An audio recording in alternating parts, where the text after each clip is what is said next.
Media Vietnam blunder saat sindir naturalisasi timnas Indonesia, sebut Rizky Ridho pemain keturunan asal Belanda. Debut Justin Hubner di Liga Jepang berbuah manis, bantu klubnya menang dan ukir rekor menawan khas Indonesia. Como dan Venezia berpeluang main di Serie A. Indra Sapri percaya pemain timnas U20 Indonesia tak akan kalap saat momen lebaran nanti. Striker Malaysia panik lihat negaranya disalip timnas Indonesia. Usai dipantau Sintayong, Kelvin Verdong sudah bulatkan hati untuk pilih bela timnas Indonesia. Striker Akademi Manchester United bantah memiliki darah Indonesia ataupun Malaysia. Kompak perkuat timnas Indonesia, Tom Haye senang makin akrab dengan Nathan Joe Ayon. Justin Hubner baru dilepas Keiichi Osaka ke timnas Indonesia U23 pada 17 April untuk Piala Asia U23. Tak perlu menghujat timnas Indonesia U23 yang kalah karena Arab Saudi memang bukan tim yang kaleng-kaleng.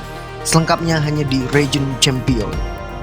Sebelum kita lanjut ke beritanya, ada baiknya teman-teman untuk memberikan like-nya ke video ini, karena like itu gratis. Terima kasih.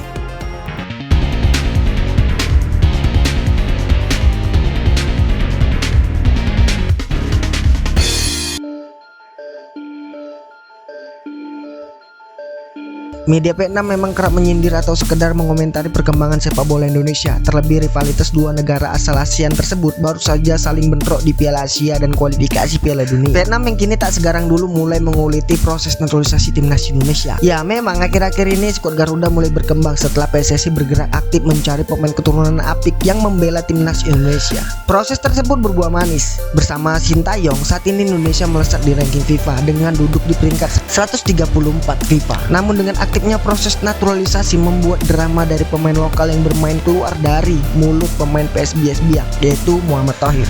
M. Thohir menyebut kekuatan pemain lokal dan keturunan 11-12 dan bisa ditandingkan. Drama kecil tersebut membuat media Vietnam menggoreng timnas Indonesia. Ya, terutama The Tau 247 mengunggah postingan di Facebook dengan desain Muhammad Thohir yang mengkritik proses naturalisasi Indonesia. The Tau menambahkan caption drama isu naturalisasi sudah memecah sepak bola Indonesia. Namun ada yang keliru dalam postingan ini, yakni dengan memasangkan bendera Belanda pada pemain keturunan. Dan potret Rizky Ridho ikut ditebeli bendera Belanda bersama Ragnar, Justin Hubner, J.I.J. Tom Haye, Nathan. Hal ini pun langsung menjadi buah bibir supporter timnas Indonesia di lini masa Twitter. Pasalnya Rizky Ridho merupakan pemain murni kelahiran Indonesia. Pemain berusia 22 tahun tersebut lahir di Surabaya dan mengawali karir sepak bolanya bersama SSB dan mulai dilirik Persebaya U20 pada 2018 lalu. Meski mendapatkan sindiran dari berbagai pihak, proses naturalisasi masih akan terus dilanjutkan oleh PSSI. Terbaru pelatih timnas Indonesia Sintayong mengungkapkan masih akan ada beberapa pemain lagi yang bergabung bersama timnas Indonesia sebelum Juni nanti.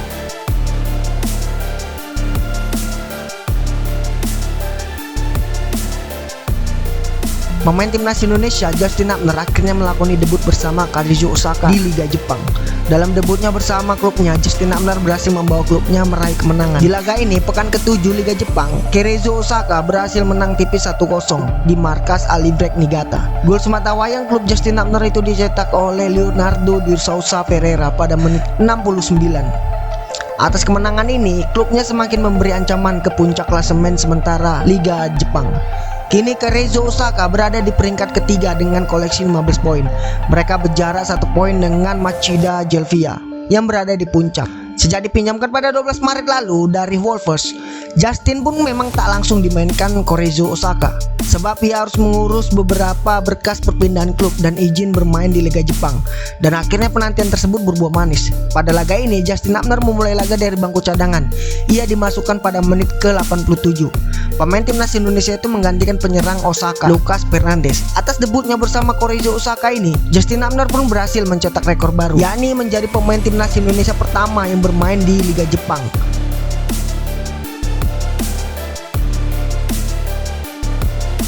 Persaingan sepak bola Liga Italia tidak hanya berlaku di Serie A untuk musim 2023-2024. Di kasta kedua, yakni Serie B, tidak kalah menarik, terutama persaingan merebut tiket promosi.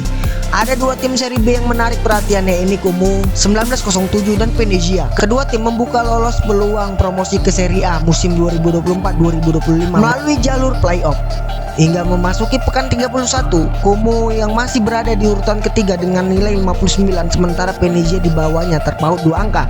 Kedua tim ini masih bisa merebut posisi kedua yang ditempati Cremonese yang berbekal 59 poin. Seperti yang kita ketahui, orang terkaya Indonesia Bambang Hartono dan Robert Budi Hartono resmi jadi pemilik klub Liga Italia.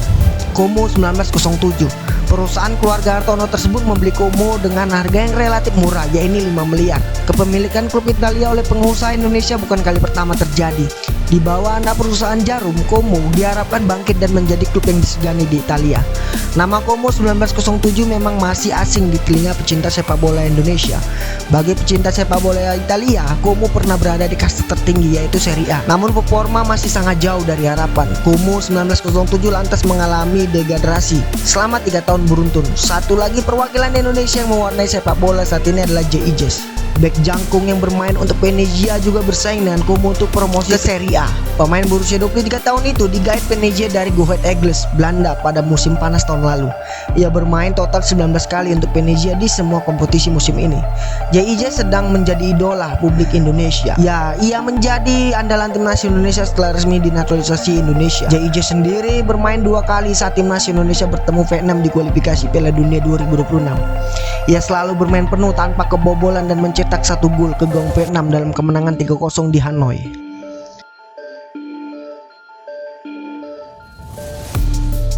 Pelatih Indra Sapri nampaknya tak terlalu mengkhawatirkan pemain timnas U20 Indonesia yang akan kalap saat lebaran nanti. Lantaran Indra Sapri percaya bahwa anak asuhannya sudah memahami pengetahuan tentang nutrisi. Kini para pemain timnas Indonesia U20 telah pulang ke daerahnya masing-masing. Rencananya pemusatan latihan timnas Indonesia U20 kembali digelar pada 17 April mendatang. Dia menambahkan penampilan skor Garuda pada TC Medio Maret 2024 cukup memuaskan. Pada periode tersebut timnas U20 Indonesia tercatat juga menggelar 2 laga uji coba kontra Cina. Terdekat timnas Indonesia U20 akan tampil di Piala AFF U19 2024 yang direncanakan bergulir pada Juni mendatang.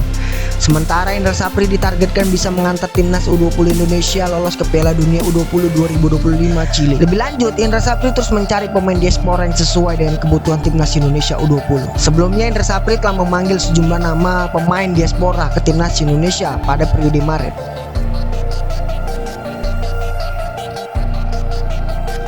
Timnas Indonesia kini berhasil menyalip Malaysia dalam daftar ranking FIFA terbaru. Hal ini tak terlepas dari kesuksesan timnas Indonesia meraih kemenangan sebanyak 2 kali dari Vietnam di bulan Maret. Pada laga pertama, tim asuhan Sintayong sanggup menaklukkan Vietnam dengan skor 1-0 di Stadion Utama Gelora Bung Karno. Pada laga kedua, timnas Indonesia mempermalukan Vietnam dengan skor 3-0 di Stadion Maidin. 2 kemenangan di atas mengantarkan timnas Indonesia naik peringkat ke 134 ranking FIFA sekaligus menyalip Malaysia. Timnas Malaysia sendiri menelan 2 kekalahan dari Oman pada bulan Maret 2024. Menariknya, 2 laga tersebut sama-sama berakhir dengan 2-0 untuk kemenangan Oman. Rentetan hasil minor ini membuat tim asuhan Kip Van Gon terjun bebas ke posisi 138 ranking FIFA. Penurunan peringkat tersebut rupanya mendapatkan komentar dari mantan pemain timnas Malaysia, yaitu Azlan Zohar. Pemain yang dulu berposisi sebagai striker itu menilai bahwa timnas Malaysia kini wajib khawatir dengan apa yang terjadi. Selain itu, timnas Malaysia juga perlu mempersiapkan diri dengan sebaik mungkin dalam menatap laga FIFA Matchday. Ia berujar, kita sekarang tak hanya perlu menekan tombol panik, tapi semua orang perlu menyadari bahwa kita perlu belajar tentang persiapan. Kita perlu tahu tentang persiapan yang matang, kata Azlan dilansir dari laman Indonesia. Kita lihat saja Indonesia sebelum kualifikasi Piala Dunia, mereka berada di bawah kita. Tapi tiba-tiba setelah mengalahkan Vietnam, peringkat Indonesia kini lebih tinggi dari Malaysia, ujarnya.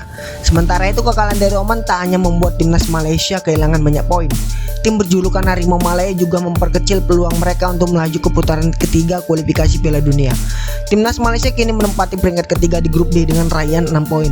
Poin tersebut terpaut 3 angka dari Oman dan Kyrgyzstan yang berada di atasnya.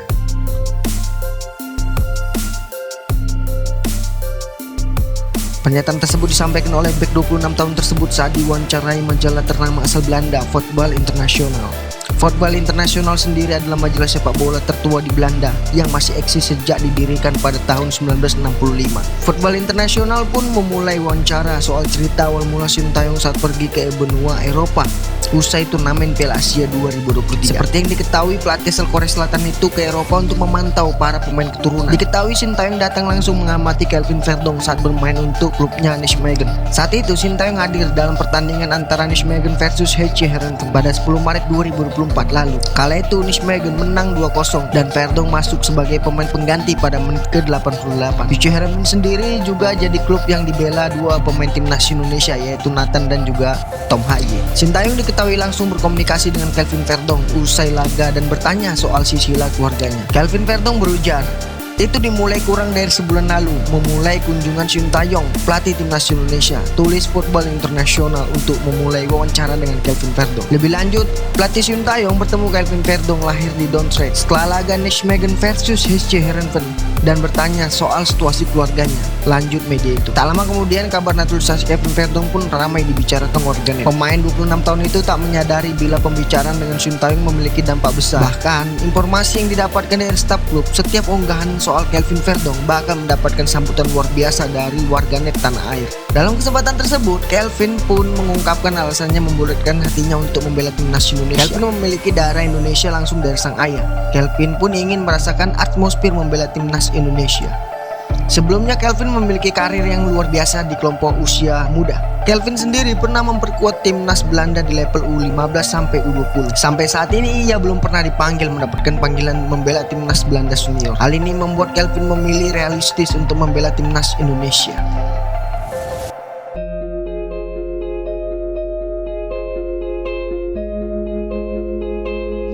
Penyerang Akademi Manchester United, Ethan Whitley, memberikan klarifikasi bahwa dia tidak memiliki keturunan Malaysia. Ia juga membantah bahwa dia juga bukan orang Malaysia atau Indonesia. Sebelumnya Ethan diisukan memiliki keturunan Malaysia setelah rilis pencarian bakat mengklaim dirinya memiliki nenek dari Selangor. Ia berujar, "Saya tidak mempunyai darah Malaysia," katanya. Seperti dilansir dari Bernama, "Saya tidak punya darah Malaysia.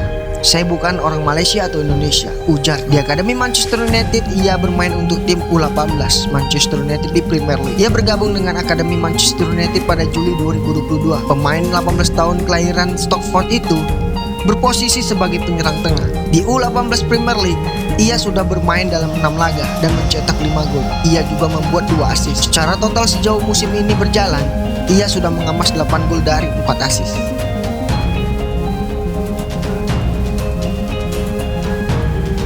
Gelandang FC Heerenveen Tom Haye membicarakan hubungannya dengan Nathan Jo Ayeon. Dia mengaku senang bisa menjadi makin akrab dengan Nathan saat ini karena sama-sama memperkuat timnas Indonesia. Tom Haye dan Nathan sama-sama sudah memperkuat timnas Indonesia usai resmi dinaturalisasi pada Maret 2024. Mereka pun menjalani debutnya bersama di timnas Indonesia. Nathan tampil perdana membela timnas Indonesia 21 Maret, sedangkan Tom Haye dia melakukan debutnya bersama Garuda pada 26 Maret. Sebelumnya Tom dan juga Nathan sempat tampil bersama di FC Heerenveen setelah menelan kekalahan 3-2 dari Feyenoord dalam laga lanjutan Liga Belanda musim 2023-2024. Kemudian kedua pemain itu sama-sama bertolak ke Indonesia untuk memenuhi panggilan Sintayong. Tom Haye pun mengaku senang bisa semakin akrab dengan Nathan karena kini sama-sama membela timnas Indonesia. Ia melakukan perjalanan ke Indonesia dan kembali ke Belanda bersama-sama. Senang rasanya bisa mengenal seseorang dengan baik dan melakukan perjalanan bersama. Kami bersama di pertandingan melawan Feyenoord ke bandara dan juga pulang bersama, kata Tom Haye dikutip dari ESPN Netherlands. Lanjut ia berujar,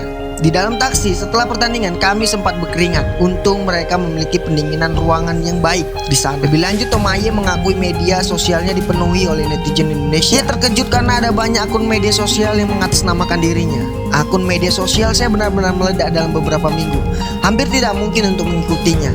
Ini benar-benar sesuatu yang luar biasa," ucap Tom Haye. Faktanya banyak akun yang dibuat atas nama saya. Bahkan ada akun TikTok yang melakukan dengan sangat baik sehingga terlihat seperti saya.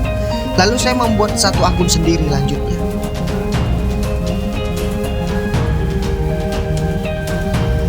Ketua Umum PSSI Erick Thohir mengisyaratkan bahwa Justin Hubner masih berpeluang untuk membela timnas Indonesia U23 di Piala Asia U23. Justin masih belum bisa bergabung dengan pemusatan latihan timnas Indonesia yang ada di Dubai. Namun Erick Thohir mengungkapkan bahwa timnya bersedia mengirimkan Justin Hubner ke tim Indonesia. Artinya Justin akan melewatkan partai pertama timnas Indonesia U23 di grup A Piala Asia U23 ketika menantang tim tuan rumah Qatar U23 di Jassim bin Ahmed Stadium pada 15 April 2024. Justin Hubner juga diragukan bermain karena waktu kedatangannya sangat mepet dengan partai kedua di grup A tatkala Indonesia U23 melawan tim Australia di Abdullah bin Khalifa Stadium Doha 18 April 2024. Selain Justin Hubner, nasib Nathan Jo Ayeon juga masih abu-abu. Bek asal FC Heerenveen di Liga Belanda itu tak kunjung diikhlaskan ke timnas Indonesia U23 untuk Piala Asia U23.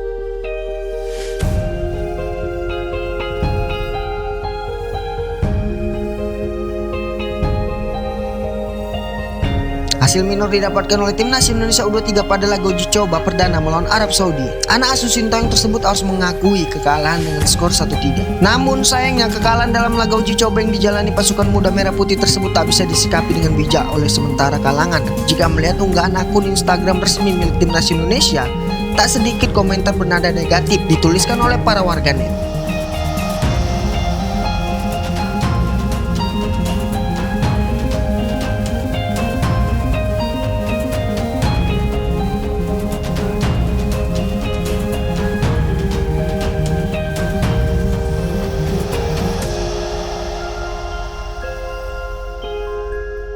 Memang patut untuk disayangkan jika masih ada komentar-komentar bernada menjatuhkan seperti yang ditunjukkan kepada pasukan merah putih. Selain karena laga ini status sebagai tim uji coba, lawan yang dihadapi oleh timnas Indonesia U23 kali ini pun bukan negara kualitas persepak bolanya yang patut diremehkan atau kaleng-kaleng. Bahkan jika kita mengulik lebih jauh, Arab Saudi U23 merupakan negara memegang titel juara di gelaran U23 edisi 2022 lalu.